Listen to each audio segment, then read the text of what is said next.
não tenho saudade disso. Aí ele falou, eu fui uma vez também, não gostei não. Aí eu falei, era meu. Aí ele, pô, desculpa, mas não, tudo bem, tudo bem.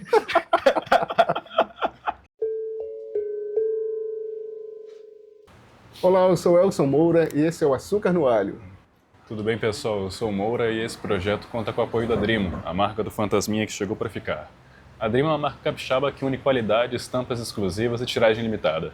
Dá uma olhada lá. Açúcar no Alho não é um projeto sobre culinária desastrosa. Aqui o tempero é arte, cultura e atitude. E atitude é o que não falta no nosso convidado de hoje. Escritor, roteirista, editor e idealizador da editora Cousa, meu amigo Saulo Ribeiro. Saulo, obrigado por nos ceder esse tempo, seu tempo tão precioso para a gente bater esse papo. Contar um pouco da sua história. Hoje eu deixei de ir pra praia, pô. Isso é triste. Ô, mentira. Ainda bem que o tempo me ajudou, né? Tá chovendo. Né? Você chegou aqui e ficou esperando acabar a reunião ainda, né? Pois é, praia. Mas então, Saulo, vamos contar um pouquinho da sua história. Você é capixaba, Vila Velha, é isso? Capixaba de Vila Velha só no nascimento, eu nem me considero Canela Verde, porque 1 ano de idade, pô.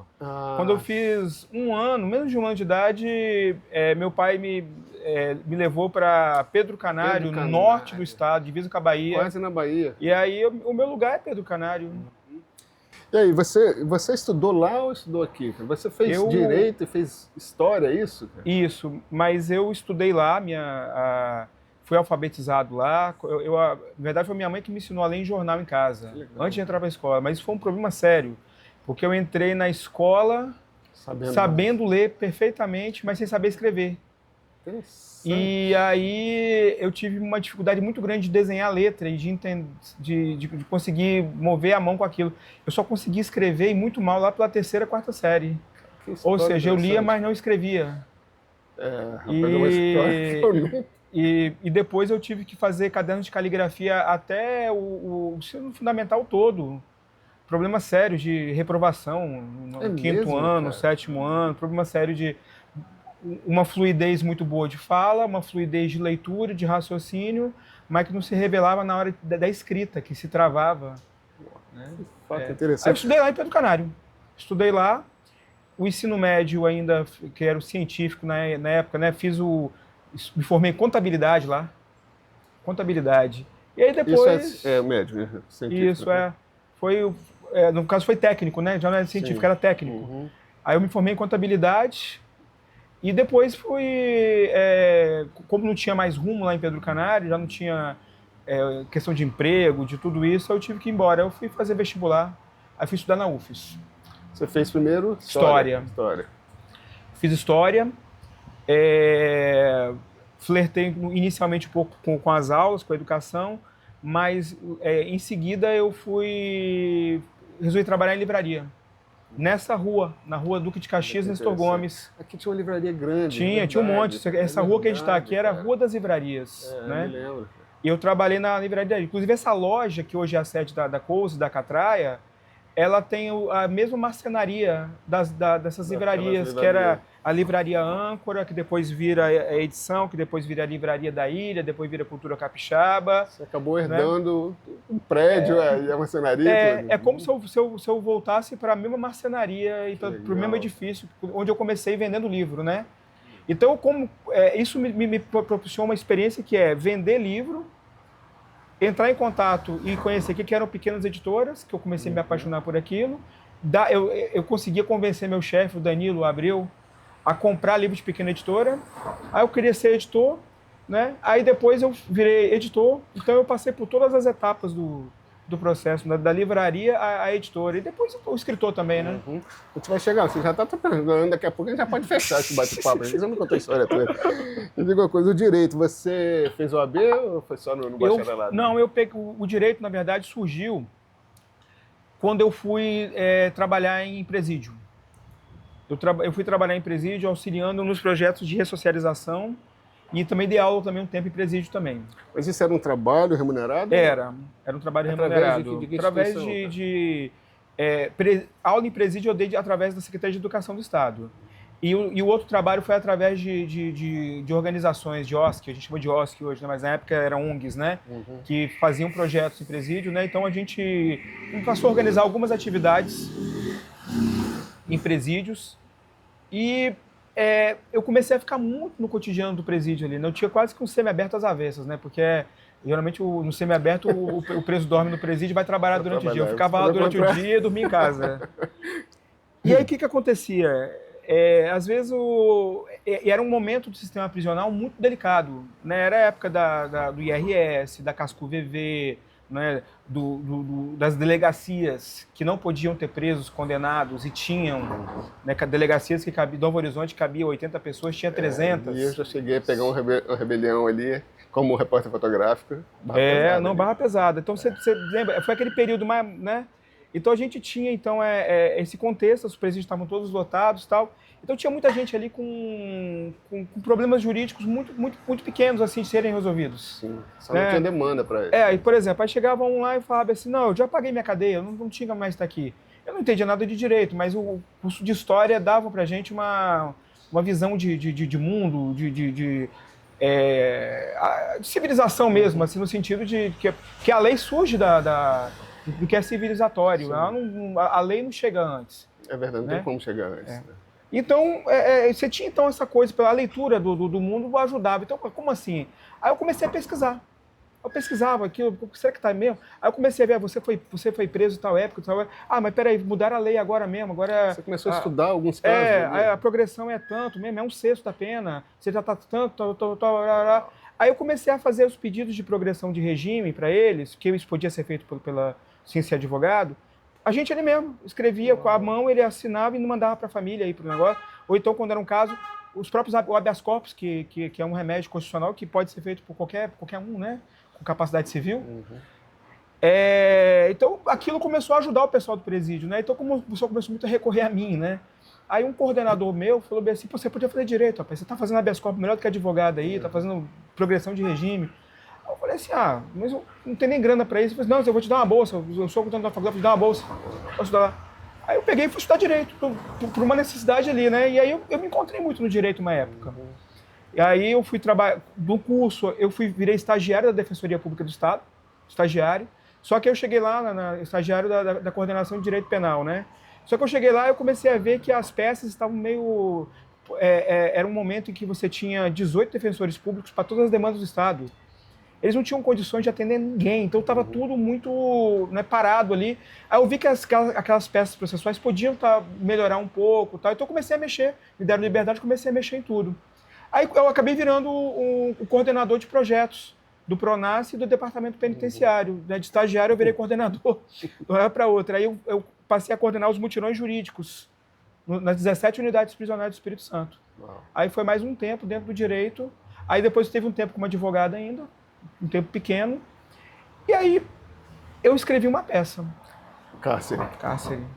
E eu ia perguntar, você já tinha deixado a faculdade tanto de História quanto de Direito? Você já estava exercendo? Já. Na verdade, a História foi só para... Eu cheguei, depois eu até volto para a História, depois eu te conto isso. Depois eu volto. Tá certo. Então vamos para o Cárcere. Você escreveu, como é que surgiu o Cárcere? Pela sua experiência. Isso, um amigo meu, inclusive, que está em Vitória, eu sei que isso vai ser gravado depois, mas está em Vitória nesse final de semana fazendo uma peça, né? Que é de São Paulo, Vinícius Piedade, o grande irmão. Vinícius, eu admirava o trabalho dele à distância, porque eu era daquele meio tempo lá da livraria, teve um dia que eu pirei o cabeção, pedi demissão, fui fazer teatro. Fui estudar na Fafi, onde eu sou professor hoje. Né? Então fui fazer teatro. E no teatro eu era Mas você foi como aluno mesmo? Fui como aluno, 22 anos de idade, eu larguei livraria, larguei tudo e fui para a Fafi fazer teatro. Você lembra com quem que você esteve lá como professor? Lá? Edinardo Pinheiro, tive com Letícia Braga, me incorporei a grupos maravilhosos de teatro, Grupo Feira com Pablo Cruz. Você chegou a atuar? Atuei, mas eu era um ator muito ruim. Aí o Edinardo mesmo falava bem assim, Saulo, você é muito ruim mesmo, mas você escreve bem. Você deveria pensar, o teatro é generoso, o teatro aceita todo mundo. Vai escrever para teatro. Eu passei a escrever para teatro. O Edinardo me transformou em dramaturgo, na verdade. E você pegou a sua experiência lá no presídio e Inicialmente eu fui para o teatro trabalhar em grupos mesmo. Trabalhei com o grupo Feira, trabalhei com outros grupos e tal. E aí depois que eu fui parar no presídio. Então, a fragmentação da história aqui tá voltando, né? Uhum. E depois que aconteceu isso tudo, quer dizer, eu fui parar no presídio quase por causa da experiência também, por causa do teatro, né? E aí, eu já trabalhando nos presídios, o Vinícius Piedade veio ao Espírito Santo apresentar uma peça chamada Carta de um Pirata, que eu já tinha visto e gostava muito. E aí, acabou a peça, eu fui falar que gostava muito, a gente acabou conversando muito e se encontrou, né? E aí ele falou, aí ele descobriu que eu trabalhava em presídio, ele falou, nossa, meu sonho é apresentar minha peça em presídio. Em presídio, né? Aí eu falei, então tá, beleza, vamos marcar isso. Aí eu conversei com os diretores de unidades, tal, teve autorização, aí eu levei o Vinícius, ele apresentou a peça dele, Carta de um Pirata, no presídio feminino, em Tucum, apresentou em unidade masculina também, e foi um sucesso, assim, foi muito bacana, a experiência foi linda. Aí, na hora de ir embora, no aeroporto, o falou assim, escreve uma peça para mim, uma peça em presídio. Estou trabalhando com um pianista, o Mano Pessoa. Inclusive, são duas histórias. Ele conta de um jeito, eu conto de outra, como surgiu isso. Mas a minha versão é a correta.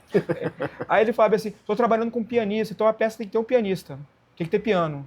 Aí eu falei, tá, beleza. Aí ele foi embora, eu peguei todas as minhas histórias de cadeia, que eram histórias que eram, né, não tinha só histórias que eram trágicas, mas tinha muita história engraçada também. Então, fiz a dramaturgia, terminei de escrever isso em Barra Nova, no norte do Espírito Santo. Ironicamente, escrevi uma peça sobre cadeia num lugar paradisíaco daquele. Eu ambientei na minha cabeça a peça no IRS, que é o presídio que ficava na Glória, que foi, né, que hoje no passado foi a hospedaria dos imigrantes, e agora está fechado, e aquilo deveria ser revitalizado e virar um centro de visitação. É um lugar muito importante para a história do Espírito Santo. E de lá, desse presídio, era muito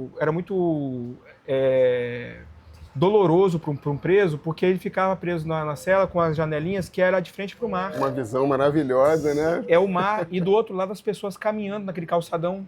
Uma tortura, né? Em frente ao Hospital São Lucas, em Vitória já, né? Então eu ambientei dessa forma também, né? Que é o preso olhando por aquela janelinha, o mar e as pessoas caminhando livres, e os carros andando o tempo todo do outro lado, depois da Baía de Vitória, né? Aí eu passei pro Vinícius, a versão original, né? Ele leu, gostou e falou, vamos começar, vou botar no corpo. Começou. Aí daqui a pouco ele falou, mudei algumas coisas, mandou outra versão, né? Aí eu olhei, adorei algumas modificações, a gente mudou o nome da peça, tal, era Omelete antes, porque o personagem era ovo, né? Aí a gente mudou para Cárcere mesmo, tal, e sugestões ótimas. Eu falei assim, Vinícius, inclusive, olha só, vamos assinar a autoria junto, cara, porque as mudanças foram legais e tal. Então virou uma peça de nós dois. Já está na 4ª edição em livro agora, inclusive, uma edição bilíngue agora, né? Ele foi traduzido para alemão, para o inglês? Foi, ele está em 3, 4 idiomas. Mas isso é um livro, mas chegou a ser montada em outro idioma? O próprio Vinícius viaja com o espetáculo até hoje. Ele está há 16 anos em temporada. Sim, mas isso no Brasil ou fora? No Brasil e fora. Tem hora que o Vinícius está pela Europa. Pois é, mas aí até na China, fez na China. Mas em português? Ele faz em português com a legenda em inglês. Ah, com a legenda em inglês. Ou então legenda em espanhol. Mas do teatro com legenda? Como é que é isso? Vai passando o letreirozinho. Passa o letreiro embaixo do palco. Eles botam o letreirozinho e aí vai passando no outro idioma. Aí o ator tem que ter uma... É nova também, eu não conhecia. O ator tem que ter uma experiência e uma capacidade de atuação e de uma inteligência de presença em cena para ele poder acompanhar a legenda, inclusive, que não sabe o que está passando ali embaixo. Né? Mas o Vinícius é um cara muito bom, né? Uau, é um desafio. E aí a Cárcere tem muitas apresentações, muitas, pelo mundo, né? Mais de 20 países, eu acho. E aí essa peça foi premiada? Ou não foi essa? Ela foi premiada. Ela foi premiada em Guarapuava, se eu não me engano, melhor dramaturgia e tal. Mas eu não acredito muito em negócio de prêmio, não. Mas eu ia chegar aí também. Por que não? Porque... prêmio é bom pra gente, porque... Pra vaidade. Não, eu nem pra vaidade. Prêmio é bom pra você ganhar alguma visibilidade no momento e alguma coisa, mas não quer dizer que é uma obra que é premiada é a melhor obra daquele ano ou daquele lugar, porque são recortes de vontade, de visão, né? Quem escolheu? De interpretação. Quem escolheu? Escolheu por quê, né? Tipo assim, qual é o sentimento que tocou aquela pessoa? Uma pessoa é diferente da outra. Então, de repente, se eu boto 3 jurados hoje para uma obra, vai dar isso. Mas se eu boto 3 jurados, vai dar outra. Porque tem uma questão que é de existir, né? Quem é que vai botar um jurado neutro? Não existe jurado neutro. Ninguém é neutro, né? Só o sabor, só o detergente. Mas é para visibilidade, sem dúvida. Não, o que prêmio é um presente, importante né? nesse sentido, né? Prêmio é importante. A Cousa, por exemplo, tem prêmio Jabuti, né? Isso é importante. Mas acho que o que ganha prêmio não precisa ser considerado o melhor e o que perde prêmio não precisa ser considerado o que não é o melhor. A gente tem visto isso no Oscar, por exemplo, né? Claro.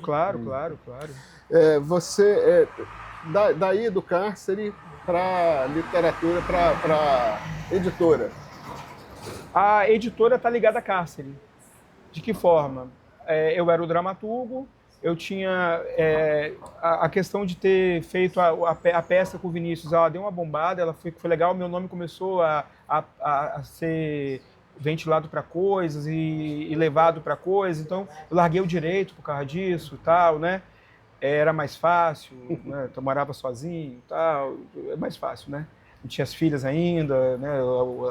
Tinha a Luísa, mas a Luísa morando com a mãe, lá no Tocantins, a mãe... Uau, né? Tocantins. Então era um pouco mais simples, era até bom porque eu conseguia ver mais a Luísa.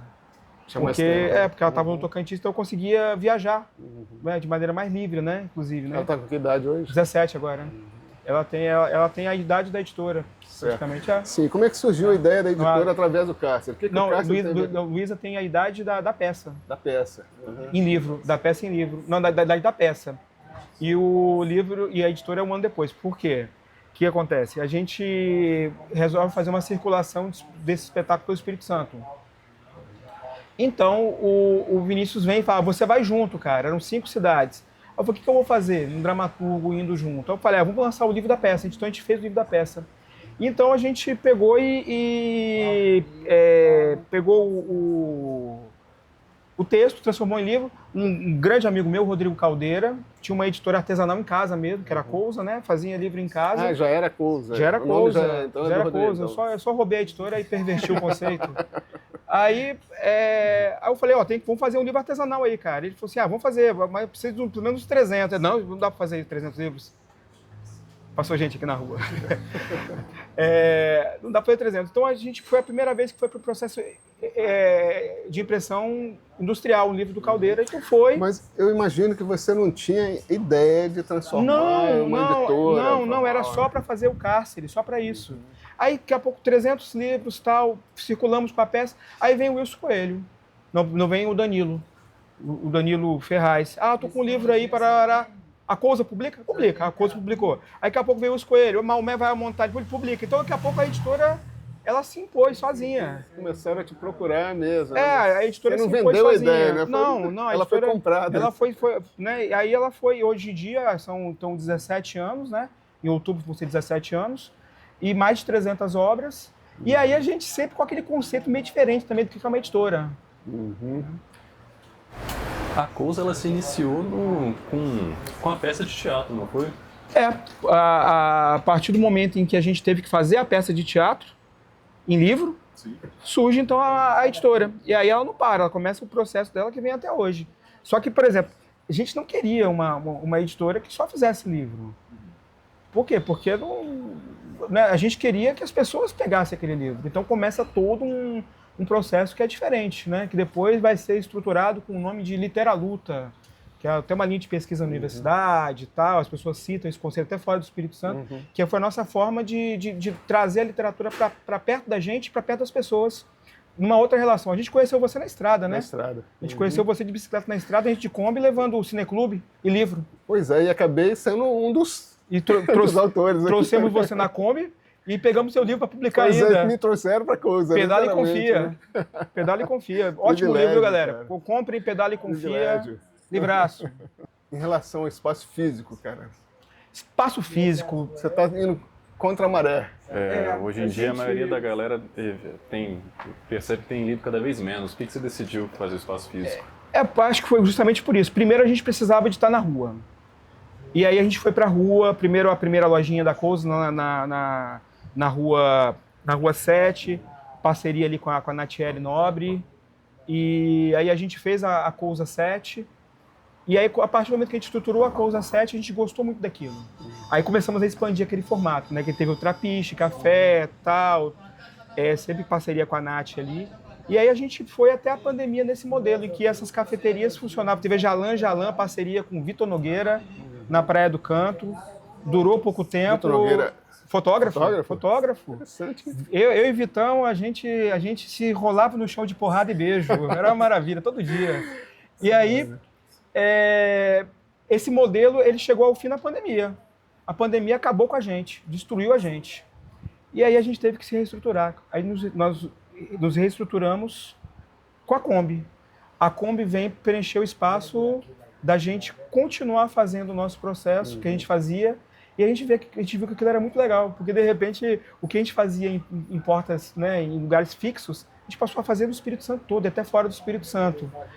E aí, recentemente, né, a gente teve necessidade de voltar a ter espaço físico, até para poder guardar a Kombi, guardar livro, né? E aí já tem um tempo que a gente está na rua de novo, mas sem abandonar agora a itinerância. Virou um modelo misto agora. Sim. Fixo e itinerante, fixo e itinerante. Virou um meio que Bye Bye Brasil, assim, né? Da literatura. A própria Kombi tem uma inspiração no Bye Bye Brasil, o filme do Cacá Diegues, que é a caravana Holiday. Escrito errado ainda, né? O nosso o nosso é a caravana Combiosa, né? A gente chega às vezes na cidade, pega até o microfone e fala, né? Atenção, moradores dessa progressista cidade, a caravana Combiosa, depois de... Toda a inspiração, a gente até faz isso. Né? Saulo, você tem um critério para o autor fazer parte da coisa?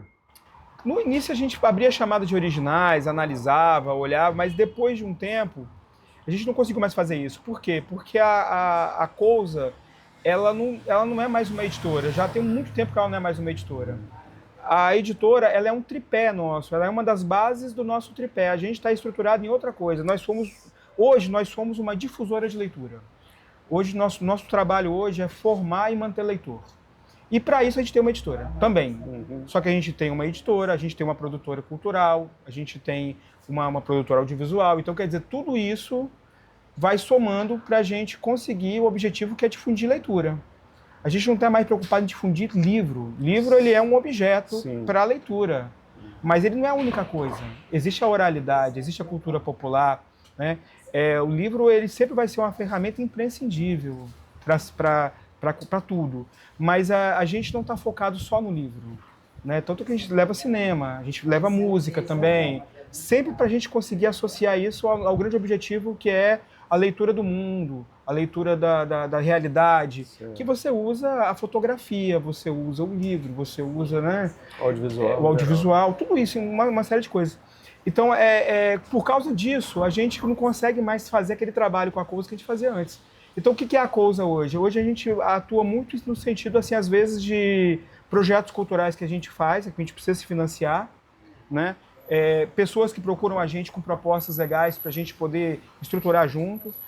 Maluco que procura a gente igual você, com os livros kamikaze, que não sabe, que a gente sabe que vai dar prejuízo na vida, sabe? Mas a gente adora, porque o livro é lindo, sabe? Mas aí a gente tira de outro lugar para poder cobrir outro lugar, porque o certo era a gente só fazer livro com grana de edital. O certo era todo livro ter uma grana certa, porque é cultura... literatura, cinema, teatro, em todos os países do mundo em que isso deu certo, é financiado pelo Estado, direto ou indiretamente. Né? E aí a gente tem isso no Brasil, que é tipo, o livro ele tem que sair pago de alguma forma para a gente poder fazer com que ele seja vendido muito barato ali na periferia, ou que eu dê o livro na periferia. Aí ele vai ser lido, né? Agora, tipo, hoje em dia, você investir qualquer valor para poder fazer um livro, raramente esse valor volta. Então a gente sempre tem esse trabalho na Cousa, que é equilibrar o caixa. Tipo, se a gente está publicando muito e o caixa está muito vermelho porque não está dando a vazão de grana, então a gente tem que parar um pouco e fazer mais captação. Né? Aí a captação melhorou, aí a gente pode voltar para o trabalho que é publicar coisas que a gente não tem edital. Né? A gente publica muita coisa sem edital, mas é difícil, não é fácil. Raramente um livro... Raramente não, eu vou dizer que um livro fora de edital, que é um livro que a gente banca por aqui, ele não se paga, nunca. Por quê? Porque o máximo que eu consigo fazer é que ele consiga absorver o custo dele. E absorver o custo dele não cobriria se você fosse uma pessoa na tua casa que tem seu emprego, toma café em casa e você fez um livro e ele se pagou. Agora, uma empresa que tem contador, uma empresa que tem o custo administrativo, uma empresa que tem que gastar 13 meses por ano, mas só entra dinheiro 3, 4 vezes. um livro desse sempre vai ser um prejuízo dentro de uma planilha, mas ele sempre vai ser uma alegria dentro de um catálogo. Bom, já me senti um privilegiado diante dos fatos, eu me sinto mais privilegiado ainda. Ô Saulo, Os Incontestáveis. Normalmente a gente tem visto aí os livros se tornarem filme. No caso dos Incontestáveis foi uma inversão, né? Ao contrário, eu estava escrevendo um livro, o Serafine, o diretor de cinema, teve a ideia da gente fazer o roteiro, eu estava escrevendo um livro, ele foi o roteiro, aí eu parei o livro, mas não era esse livro, essa história? Era outra história, não era uma história parecida, sim, mas tinha outros elementos. Então a gente acabou fazendo o roteiro, ele foi filmar, e aí eu voltei destruindo o roteiro e fazendo o livro. E aí o filme foi lançado em circuito comercial, e foi a hora que eu lancei o livro. Eu só lancei o livro quando o filme foi para os cinemas. Quando estava em festival, o livro não estava pronto ainda, então eu ainda conseguia ainda olhar e tal, e mudar coisas. Mas tal. foi trabalhado paralelo, assim, o filme... Paralelo. O filme não é meu, então, né, então o filme não era problema meu. Uhum. Então eu fiquei com o livro, e fiquei com ele muito tempo. E do roteiro ao livro? É outra coisa, né? Foi uma destruição mesmo de intenções, tal. Tem coisas que tem no livro, não tem no filme. O livro é feito para ser lido, o cinema é feito para ser visto. Certo. Então você tem essas diferenças, né? Por exemplo, eu tinha uma dificuldade muito grande da voz narrativa. A primeira voz estava pronta, porque foi a primeira que eu fiz. A segunda voz, que é a segunda parte, eu não tinha. Uhum. Eu não tinha voz. E aí demorou, até que chegou a primeira frase. Quando chegou a primeira frase, a segunda parte toda veio. Você tem o que escrever, você sabe o que você vai escrever, mas você não tem a voz para escrever. Aí chegou a voz. Eu estou no processo de livro agora desde 2022, que eu estava esperando voz. Né? Achei a voz. Chegou. Achei as duas vozes agora. E essa mistura de ficção com realidade, você mistura um pouco da história do Espírito Santo, que pouco o capixaba conhece, dali do... Eu sou historiador região. por formação, Sim. mas eu sempre gostei mais do mito do que da realidade, se isso pode existir. Eu sempre gostei mais da mágica do que da ciência. Certo. Então, por exemplo, eu sempre fui um criacionista de esquerda, porque eu prefiro um mito de criação do que um Big Bang da vida. Eu prefiro explicar as coisas dessa forma do que... Eu prefiro explicar com uma história muito bonita como que surge a vida, do que explicar com átomos, com sei lá o quê. Certo. Outro dia eu estava vendo um podcast de um jornalista brasileiro com um escritor português, e eles falavam sobre Fernão de Magalhães. Adoro. E aí eles usou uma frase que eu achei um barato, assim, que no final ele falou assim, uma boa história é melhor do que a verdade, né? Eu não sei se eu citei essa história é melhor do que a verdade. Porque o que a gente sabe é daqueles que sobreviveram. Fernando de Magalhães não chegou lá no final da história para contar a história, né? Pois é, a gente tem até aqui no Espírito Santo, não é a Sônia Pinheiro. A Sônia Pinheiro pesquisa essa coisa do Estreito de Magalhães, né? Uhum. Inclusive, ela encontrou as notas de viagem de Saldanha da Gama. Saldanha da Gama foi lá e ela publicou isso, né? Admiro muito a Sônia Pinheiro, porque eu gosto muito de histórias de viajantes, né? E ela... Acho que é por isso que você simpatizou com a minha história, né? Sim, para mim a itinerância, né, é o que move a humanidade, mesmo quando os povos se tornaram sedentários. Porque mesmo quando eles estão fixos, os corações são itinerantes, as mentes são itinerantes. A gente sempre está olhando para o horizonte. No horizonte, alguém está olhando para cá, porque aqui é o horizonte. É verdade. Ô, Saulo, e o Ponto Morto? Ponto Morto é antigo, é da época ainda que eu estava no direito ainda. Saiu antes do Cássio, não? Né? Saiu antes. Antes do Cássio? Não, perdão. Cássio Cássio foi sua estreia na literatura. Cássio era minha estreia. Mas eu já escrevi em blog, né? Saiu 2 livros dessa época, de Ano do Natal, livro de contos, e saiu Ponto Morto, que é um romance, né? Que é um romancezinho assim que eu gosto muito. Ele já está sendo adaptado para audiovisual, é uma série com 5 episódios, né? Mas é uma literatura que eu nem consigo mais produzir, é uma literatura que ficou para o passado. Mas a simpatia da Secult em relação ao Ponto Morto também te ajudou a... Foi premiado também pela Secult. Né?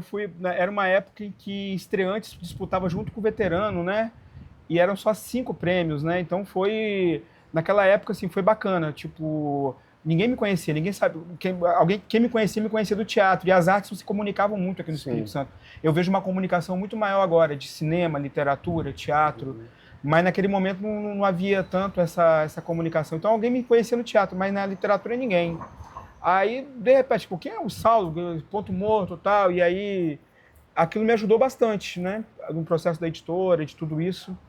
Mas é uma literatura assim, que para mim ficou para trás assim mesmo. Assim, eu não narro mais daquela forma, não tenho mais aquele personagem, não tenho mais aquela voz assim, porque a literatura é voz. Eu não tenho nem a voz mais dos Incontestáveis. Agora a gente vai ter uma edição dos Incontestáveis na África, em Moçambique, né? É uma edição de uma editora de lá. Mas é um caminho que o livro traça sem mim, assim. É o livro traçando o caminho dele. Eu estou buscando a voz do próximo livro, que eu estou desde 2022 nele, que é o Baixo Equador, né? Pelo menos quero terminar esse título, ano. Né? É um título? É o título dele ainda, eu acho que vai sobreviver. Certo. Acho que vai ficar esse mesmo. A Cousa, como você mesmo já falou, é muito mais que uma editora. Hoje em dia é quase que um circuito cultural aqui, certo? Como é que as pessoas que estão nos vendo, nos ouvindo, chegam a conhecer a Cousa? Fala pra gente aqui. Eu vou te falar que eu sempre tive um orgulho de ter conseguido fazer uma coisa com a Cousa. Uma coisa com a Cousa, que era o seguinte, editoras geralmente não são conhecidas pelas pessoas. Editoras são conhecidas por nichos, né, por segmentos, né? E eu achava legal quando alguém chegava de outro estado do Espírito Santo, ia andar pelo centro de Vitória e perguntava para o morador de rua, né, sobre qualquer coisa, onde tivesse uma livraria. Tem a Cousa, qualquer coisa, tipo assim, existe uma editora, é a Cousa, é ali. Caramba, né? Virou uma referência. Ela virou uma referência para todo mundo, assim, para a cidade, né? Tipo, a Cousa virou uma referência para a cidade, né? O guardador de carro, né, sabia que a gente era uma editora. Se ele via alguém falasse assim, que era escritor, mas a gente tem uma editora aqui no centro, tem uma editora. Então a gente conseguiu marcar esse nome na boca das pessoas no território, né? Então isso para mim foi um grande orgulho, né? E ainda é assim ainda, né? Esse dia foi essa semana, antes de ontem, eu estava descendo a rua Gama Rosa com 2 amigos e tinha uma pessoa, um amigo que conheceu ali, descendo junto, né? E aí eu passei em frente à sede do Trapiche. E eu lembrei da pandemia, que aquilo foi cruel, né? Que a gente saiu daquilo, né? Aí eu olhei e falei bem assim, né? Não tenho saudade disso. Aí ele falou, eu fui uma vez também, não gostei não. Aí eu falei, era meu. Aí ele, pô, desculpa, mas não, tudo bem. Feedback meio tardio, mas... Tá certo. A Casa Cousa hoje, ela funciona numa sede própria, o sonho da casa própria, que é garagem da Kombi, que é espaço cultural, que tem uma programação pulsante, na rua Duque de Caxias, o Centro Histórico de Vitória. A rua Duque de Caxias com a rua Nestor Gomes, elas são conhecidas como Ruas das Livrarias, né? Historicamente era a Rua das Livrarias. E a gente está tendo orgulho de estar retomando esse movimento agora, né? Dentro da Casa Cousa tem uma livraria, que é uma livraria que não é só da Cousa, são várias editoras. É uma livraria de curadoria, ela não pertence à Cousa, ela é independente, é a Catraia Livros, que é da Ana e do Gabriel. Eu costumo dizer que é uma livraria mais preciosa do que uma grande livraria de shopping, porque você vai numa grande livraria de shopping, você tem tanto livro, quase não tem nenhum. E na Catraia, você tem pouco livro e tem tudo. Né? Então eles vendem os livros da Cousa, que é a nossa simbiose, né? E ao mesmo tempo funciona dentro da Casa Cousa. E a Catraia também é uma editora também. Não existe concorrência entre editoras, né? E convidar as pessoas para virem conhecer. Nós somos o Corredor Criativo. Aqui nessa rua a gente tem Bar do Beco, Espaço Ladeira, Casa Caipora, sede da revista Traço. É uma rua cultural mesmo. É uma rua, ateliês, loja de cerâmica. É um lugar que vale a pena a galera conhecer. Na internet, endereço? Na internet é editoracousa.com.br, o Instagram é editoracousa. Né? E para terminar, eu não vou indicar livro meu, porque eu tenho um compromisso com as pessoas. Comprem Pedala e Confia, de Elson Moura. Esse eu conheço, hein? Livraço, galera. Comprando esse livro, você ajuda as ações dessa instituição. Vai lá, editoracousa.com.br. Mas tem mais uma pergunta ainda. Tem mais uma? Não, na verdade a gente encerra o nosso quadro perguntando ao convidado, pedindo que ele dê 3 referências de arte na sua vida, seja ela qual for, qualquer área da arte. Vamos lá, então, 3 referências, para mim tá uma maravilha. A primeira referência que eu vou dar vai ser uma referência literária. Né? Eu não vou pegar nenhuma obra em si, eu vou pegar um conjunto de obras de Machado de Assis. Machado de Assis. Leia o Machado de Assis, que é o escritor fundador dessa nossa literatura brasileira. E por que Machado de Assis? Porque Machado de Assis também trabalhou na tipografia, ele também foi editor. E tem a coisa dele não ter sido, não é da elite, a tipografia era coisa de pobre, porque tinha que se sujar de tinta, a elite brasileira nunca quis se sujar de tinta nem de suor, então você tinha que botar o negro para trabalhar lá. Então ele aprende a ler, escrever, né? E aí você municia esse cara com essa literatura grande, né? Outro escritor, outro editor negro, um dos maiores editores desse país é um editor negro também, né? Que é Paula Brito, fundado no mesmo espírito de uma elite brasileira que não quer se sujar de tinta nem de suor. Então ela tem que botar o negro na tipografia, ele aprende francês, inglês, português, a montar os tipos e vira um intelectual. Tirou proveito da melhor maneira possível. Então, primeiro, a gente está com o Machado. A segunda referência que eu vou trazer é cinema, é filme.